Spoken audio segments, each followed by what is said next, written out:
Good evening, everyone. I'm meteorologist Dave Snider with you on this 14th of November. As always, we encourage you to stay up to date with your local weather information right here on Alaska Weather. You, of course, call the Alaska Weather Information Line, 1-800-472-0391. Find us online at weather.gov/Alaska or on Facebook, NWS Alaska, on Twitter, NWS Alaska, NWS Fairbanks, NWS Juneau, or NWS Anchorage.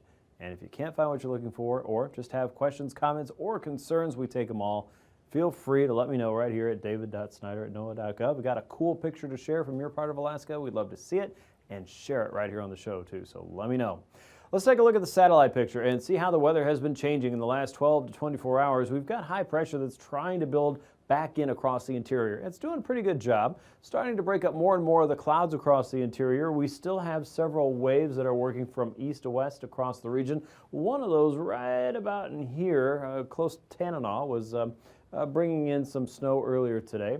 Across southeast, we still have low pressure sitting just offshore, and with that, that's creating some rain that's been fairly persistent throughout the day. But as you can see, there's a wealth of dry air here out across the open waters of the Gulf. This will gradually move in as low pressure begins to weaken a little bit more tonight and overnight. So improving weather is expected for southeast. As we look to the south and west, generally dry conditions found there. There is a little bit of light precipitation kind of hanging out over the Alaska Peninsula.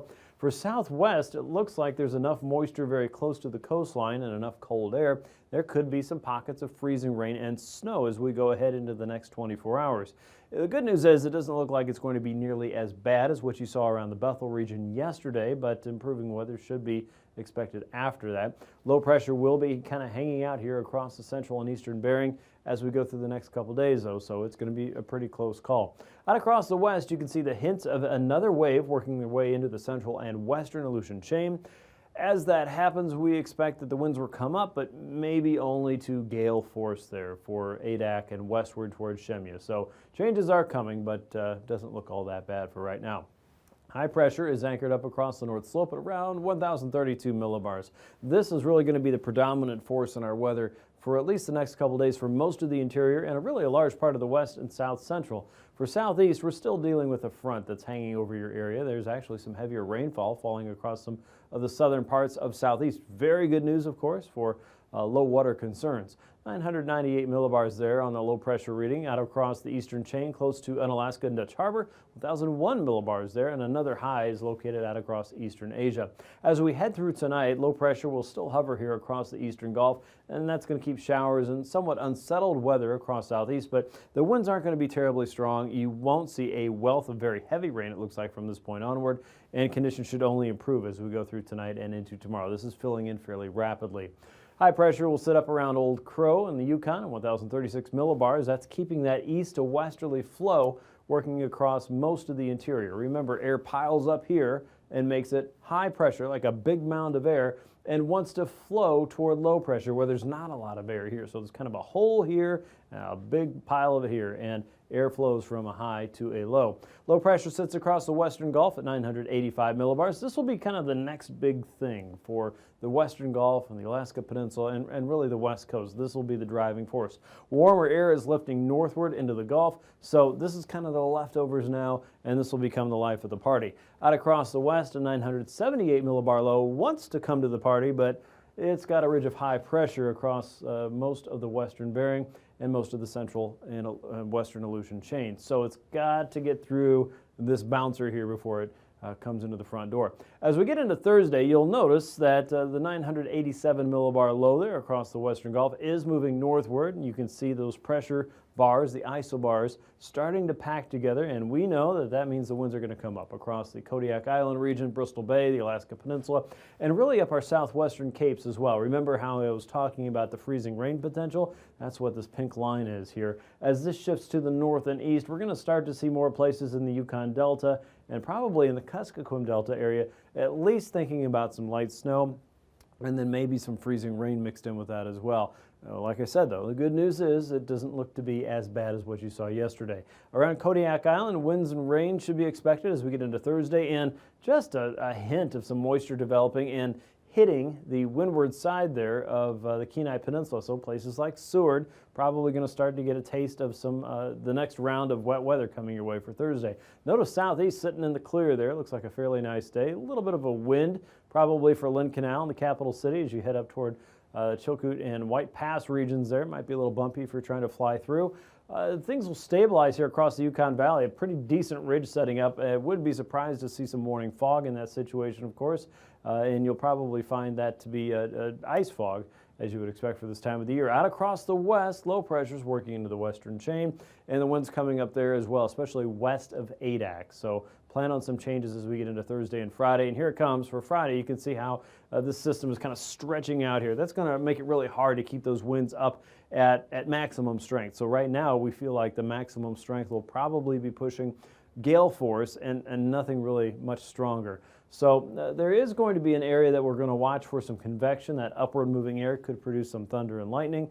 We've seen that play out a couple times with some of our recent storms in the last week or so. Across the western Gulf, 995 millibar low there. Nothing really to write home about. But ahead of that, you can see a really healthy southerly flow. This stretches all the way down to the subtropics, and it's latched onto a lot of moisture again. So this is going to be a rain producer for the northern and western Gulf. That's what the three dots mean, not just moderate rain, but occasionally some heavy rain. And as that reaches into the Chugach Mountains, that's going to turn into snow, so backcountry skiers are going to love that. Right now, though, it looks like a lot of this is going to fall apart as it moves over into the western side of the Kenai Peninsula. But we are going to watch out for some precipitation possibilities there for the western Kenai, and that could turn into a chance of some freezing rain as we have a decent temperature profile set up where we have cold air at the surface but warm air coming in overhead, and that is going to produce some rain. The question is it going to be cold enough at the surface for that rain to freeze on contact, making it freezing rain and making a whole lot of not fun across the western Kenai Peninsula. So we're going to keep an eye on that for Friday, and you should too. And across the west, watch for some areas of snow. Kuskokwim and Yukon Delta will be looking at that, and as we scrub out that colder layer, that freezing rain threat will start to go away toward the end of the week. Look for snow to build up toward the Seward Peninsula, St. Lawrence Island, as well as areas toward the Gulf of Anadyr in Russia. In the meantime, southeast, you're looking at more and more clouds, as is the interior and northern areas along the coast there. So high pressure is moving out of the way, and we're getting into this very healthy south and southeasterly flow that is just chock full of moisture for this time of the year.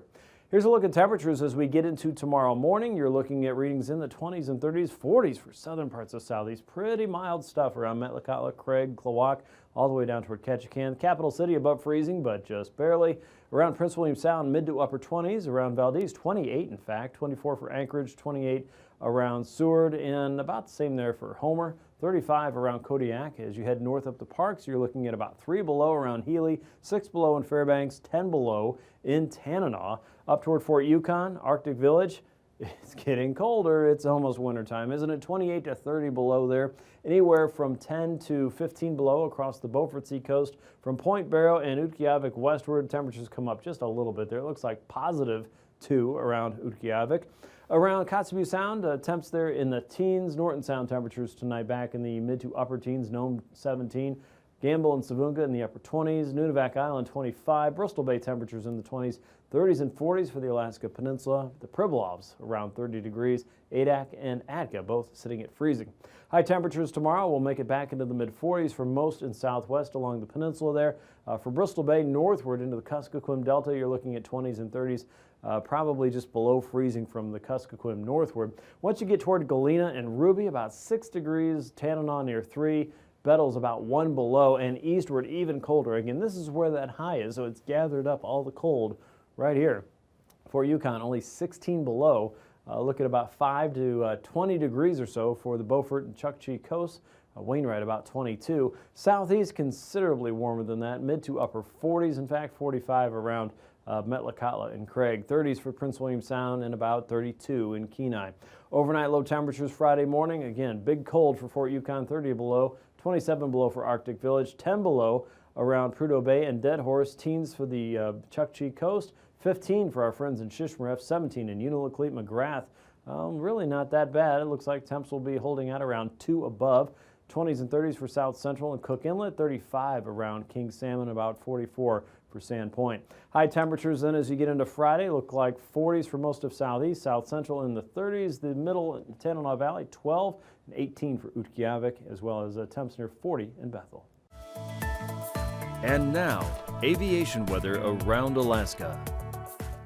And on to your aviation weather now. We expect to see IFR conditions starting out in southeast for your daytime tomorrow. Watch out for some convection across the southern entrances, the Dixon entrance especially, and the southern third of the Panhandle there. IFR conditions especially along the higher train and in the eastern half. As you get out toward the west, south central, most of the interior should be VFR to start your Thursday morning as high pressure is regaining ground. IFR expected on the south side of Kodiak Island to the Pacific coastline of the Alaska Peninsula to Sandpoint, and then hit and miss north of Nikolsky and Unalaska Dutch Harbor, all the way from Nunivak Island out toward the Pribilovs and up toward the Bering Strait communities. A little bit of IFR perhaps around, let's say Isabel Pass and southward, just about to Tanita, where we'll see a little more marginal conditions than anything else. And then eastward, maybe around Mentasta Pass in the morning. As you get into the afternoon, a lot of what you see around the Alaska Range should improve. We'll keep MVFR across the southern half or so of southeast with IFR conditions improving. And look for a little hit and miss IFR across eastern Kodiak Island, the Pacific coast of the Alaska Peninsula, and then generally out west, hit and miss here and there for the Bering Sea with more MVFR than anything else. By Friday morning, southeast has improved considerably over a 24-hour period there. IFR conditions for Kodiak Island down toward the Alaska Peninsula, and then we'll see a little bit hanging out around the Wood-Tikchik Mountains there in southwest up toward Nunivak Island and up toward St. Lawrence Island, almost to St. Matthew, and the North Slope now starting to see IFR by the morning hours. Most of that, again, well north of the Brooks Range summits.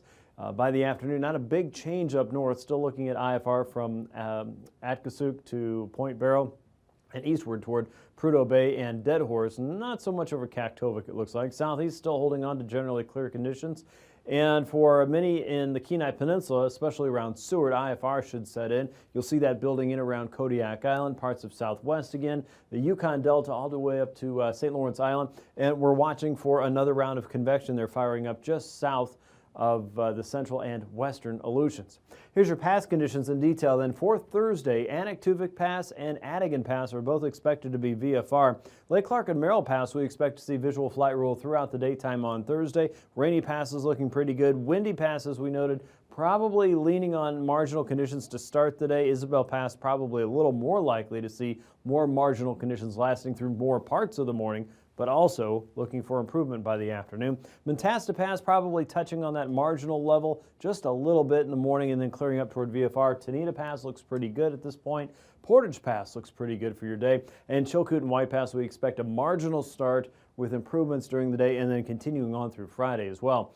Freezing levels show the surface freezing line really has not changed very much in the last 24 hours, riding out the Gulf Coast, kind of hovering near Juneau and then extending into British Columbia. Freezing levels aloft, though, are starting to move northward. 2, 4, and 6,000 foot levels there seen over south central and southwest. The 2 to 4,000 foot level holding right around southeastern Alaska there. So certainly a little bit of overrunning showing up there as far as freezing levels go, and you can see the warmth building in across the North Pacific as time goes on. Icing potential is starting to build up again across the west, above 2 to about 4,000 feet from the Bering Strait all the way down toward Kodiak Island and the Alaska Peninsula, though Kodiak Island really not in that threat for tomorrow. Most of the mainland, the North Slope, the Northwest, and Southeast, a little more removed from icing potential as the air begins to dry out. These are the next waves coming in from the west, and they build up to about isolated moderate levels. The jet stream has 2 significant waves in it. One of those is sitting across the Bering Sea and into the western Gulf. The stronger winds on the west side building, and this is going to help the sag southward a little bit more. But notice that due north component, the south to north flow coming in across the Gulf, this is going to steer a tremendous amount of moisture northward. This is probably going to change up our weather a little bit as we head into the weekend. In the meantime, a lot of cold coming down this conveyor belt up to the north, that Arctic jet, anywhere from 60 to 100 knots, and that's shunting a lot of that really big, deep winter cold away from Alaska, though some is still sneaking in. At 9,000 feet, here's our ridge of high pressure. You can see that southerly flow working its way up the west coast. Wind speeds there 25 to 30. Northwesterly winds across the north slope, only 10 knots, not terribly strong there. The ridge starting to take over more parts of southeast. And you can see the low moving in from the west across the western Aleutians. Southerlies picking up to 40 and 55 knots. The ridge again extending across the mainland here. You can see high pressure across western Yukon. South and easterly flow across the western Gulf.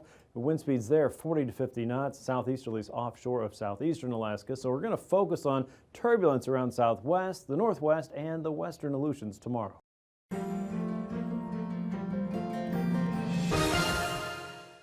Thanks for joining us for another edition of Alaska Weather Facts. I'm meteorologist Dave Snider, and joining us today is Eric Stevens from GINA, the Geographic Information Network of Alaska at the University of Alaska Fairbanks. Thank you for joining us, Eric. My pleasure, Dave. Thank you. And you're joining us here to talk a little bit more about satellites and how satellites work, and especially one neat feature that's working over Alaska right now. What is that? Well, there's a lot of weather satellites and a lot of instruments on these satellites, and there are new generations going up and new instruments. This includes something called the Day-Night Band, which is not a cover band at the local bar, but it's a new satellite that is very useful, especially here in Alaska, especially in the winter. In the wintertime, yeah, that makes it a little bit hard to use some of the normal tools that we associate with weather satellite imagery. Right. You know, one of the classic weather satellite instruments is just visible light. What would the human eye see if you were riding on a weather satellite yourself and looked down and it was black and white? You'd see the clouds reflecting the sunlight. And we've got an example from the Pacific Ocean. There's a geostationary satellite, and we can see that the eastern side of the image is in daylight. The western side, it's night over there, so you don't see anything because there's no sunlight over there. And visible imagery, it's very intuitive. You see the clouds just like you see them standing on the ground, but now you're a satellite seeing them from above. But the problem is, what about the night side of the planet? How do you track the storms? How do you know where the rain is, the snow, the weather, if you can't see the clouds? And that's why, just like a television can change from one channel to another, or radio can change stations, satellites can change the frequency of the electromagnetic spectrum that they're looking at. We can go to infrared instead of visible light. You know, it's heat energy. You can see heat, and we've got another satellite picture from the same time, same satellite, out over the Pacific Ocean. That's the infrared side, and we're seeing temperature there. And even at night, when there's no light, everything still has a temperature. So we're sensing something with a thermometer instead of perhaps the visible side of that, is what you're saying? That's right. On this depiction, colder features are lighter shades, warmer features are dark.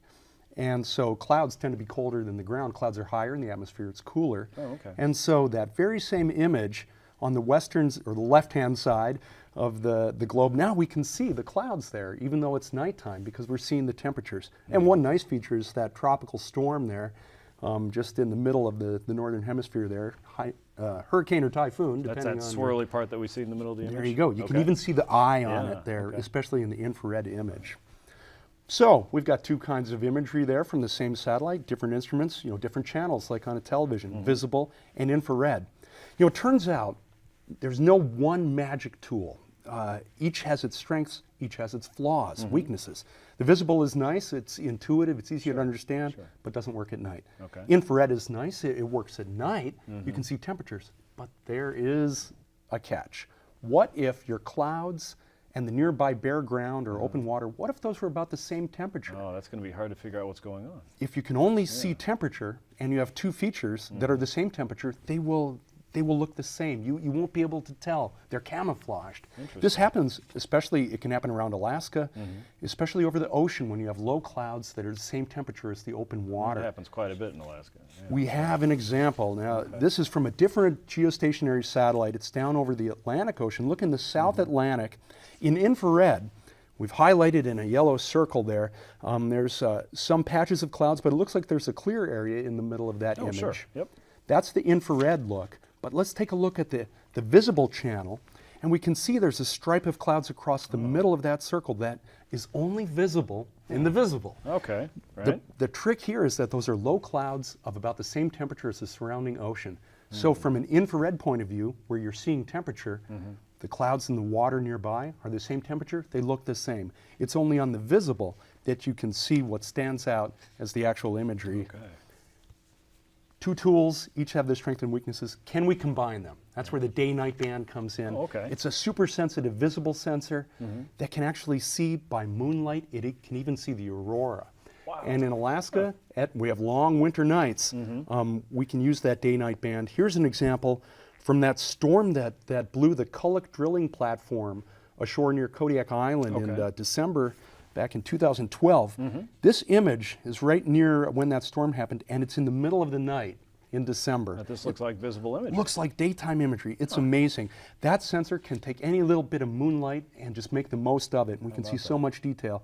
Even in the northern part of the image there, you can see some aurora up there. The northern lights. That's that band that goes across the Arctic slope? You got it. That's the northern lights. We're seeing black and white image here, so you don't get the green or the purple colors there. But that is the aurora. There's another example of the day-night band, and this is from January of 2013. It's about 4 in the morning, and this is a snapshot from Weather Service software. And we can even see in the middle of the image, there's the lights of Fairbanks and North Pole over to Eielson Air Force Base. Anchorage and Matsu lights, city lights, are evident as well. Sure, we can see, even though it's 4 in the morning in January, there is no sunlight to be had, that just enough moonlight is available that this sensor can see that. So we're trying to solve that puzzle where visible light is good, but only during the daytime. IR is good at night, but you can't see the difference between clouds and ground sometime. The day-night band is an attempt to do the best of both with one tool. And it's brand new for Alaska here, and we're hoping to use it in the forecast process and help predict storms, weather patterns, to help get good forecast for people. Okay, another tool in the weather toolkit for meteorologists in Alaska and researchers worldwide. Thank you so much, Eric, for joining us today. And you can learn more about Dehne and the day-night band by going to the web address that you see on your screen. For Alaska Weather Facts, I'm meteorologist Dave Snider.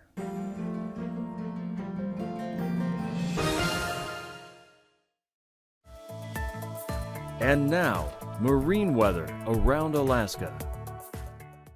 Moving on to your sea ice for today, you'll notice a broad coverage in the Beaufort Seacoast. That hasn't changed. The only growth that we're really seeing now is along the western edge. We're also seeing some new growth in the upper end of the Kotzebue Sound region, as well as some marginal ice across parts of the Yukon Delta, creeping its way toward the Kuskokwim Delta. You can see just a hint of ice right there in the river mouth. So pretty impressive stuff as far as the new ice forming that is slowly coming along despite some really warm sea surface temperatures that are still hovering out here from Nunivak Island and southward, and still kind of holding on, but certainly cooling down up in the Chukchi coast.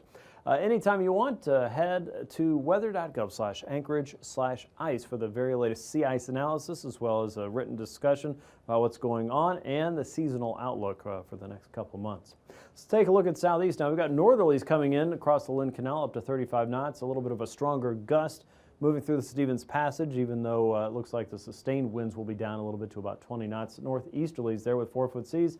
6-foot seas through the Clarence Strait region, 10 knots with that easterly flow, and a little bit more of an offshore flow up and down the outer coast, some slightly stronger winds coming into the Dixon entrance region on Thursday. For Friday, as the next wave gets a little bit closer, you're going to see those outer coast winds coming up from the south and east, 20 to 25. We're expecting 8 to 10-foot seas for most of the day on Friday. For the Lynn Canal, winds come down a little bit to 20 knots, 4-foot seas there out of the north. Northeasterlies continue for Stevens Passage. Gusts remain, well, it looks like we're going to see 45-knot winds there. Gusts probably close to that. A little blustery at times. Southeasterly winds coming out of the Clarence Strait region, 20 knots there with 4-foot seas. So plan on winds again coming in from the south and east to the outer coast and coming up there throughout the day on Friday. Easterlies inside of Prince William Sound, 10 knots, 2-foot seas. Look for winds across the north and western Gulf, 15 to 20. And Cook Inlet winds coming out of the north and east, 10 to 20 knots with 2 to as high as 5-foot seas south of Clam Gulch. By the time we get into Friday, winds and seas are coming up again, 14 to 15-foot seas for most of the north and western Gulf, seas up to 4 feet in Prince William Sound on a 20-knot northeasterly wind, and northerlies coming down Cook Inlet, about 20 to 35. You'll see winds west of the Barrens, looks like mostly northeasterly at about 35 knots. So it looks like that healthy southeasterly flow, it's going to bring rain to parts of the eastern Kenai, also coming in with higher winds and seas. For Thursday, Bristol Bay looks like northeasterlies 25 with 5-foot seas there, 30 to 35 knot winds across the northern Gulf and into the Castle Cape to Chignik region. 13-foot seas should be expected by Friday. You'll notice that shift again, moving out and away from the Alaska Peninsula and Kodiak Island, still holding under 30-knot winds there with 14-foot seas, but conditions are improving here around Bristol Bay. 5-foot seas for most of the region, 25 knots inside of Bristol Bay, northerlies on the Pacific coast side of the Alaska Peninsula, 15 knots and 10-foot seas. Remember that storm we were talking about out west? There it is. Easterlies coming in across the western chain, 18-foot seas there with a 45-knot wind. North and westerlies through the central and eastern chain, only 20 to 25 with 6 to 9-foot seas in the region Thursday. By Friday, you can see 25 to 30-knot winds coming up there with 8-foot seas at their highest, 10-foot seas there across the Pacific coast. And winds still holding on out across the west, but coming down quickly. Southwesterlies from Kiska to Adak, only 25 knots with an 11-foot sea. So low pressure again will be kind of looping around and coming back through the southern parts of the Aleutian chain. As we get into Thursday across the west coast, an offshore wind prevails with high pressure off to your east. Look for 20 knots in most areas, 25 knots around the Kuskokwim Delta. 5 to 7-foot seas for most of the region on Thursday. By Friday, you can see winds changing just a little bit. Southwesterlies developing around St. Matthew. Offshore winds still continue for Norton Sound and St. Lawrence Island, 20 to 25 there. 3 to 7-foot seas between St. Paul, St. George, and the Kuskokwim Delta with a 7-foot sea there in the delta itself. For Thursday across the North Slope, look for winds coming out of the west and southwest, 15 knots over the ice. Generally an onshore flow north of Cape Lisburn, 10 knots there and 2 to 3-foot seas. Offshore winds south from Kivalina through the Kotzebue Sound region and the Bering Strait region, 20 knots out of the east. Up to 25 knots as we get into Friday coming out of Kotzebue Sound. That offshore flow extends northward a little bit more and strengthens over the Beaufort Sea. 15 to 20 knots there as we get into your Friday. Recapping tonight's weather, no watches, warnings, or advisories. Don't be surprised to see fog across south central and the Cook Inlet region tonight, as well as the Copper River Valley. Probably looking at some fog across the interior and certainly across the north and western coast as high pressure is firmly anchored across the northern Yukon at 1,036 millibars. Showers continue for southeast, low pressures moving northward in the western Gulf. Watch for periods of light snow, maybe mixed in with some freezing rain for southwestern Alaska. That trend continues through the end of the week. And a new storm comes in across the western Aleutians. Thanks for watching Alaska Weather. These forecasts are for planning purposes only. Call 1-800-WX-BRIEF for a formal pre-flight briefing. Always file a flight plan before you go flying. The U.S. Coast Guard Auxiliary urges you to leave a float plan with a friend or the harbor master before you go boating.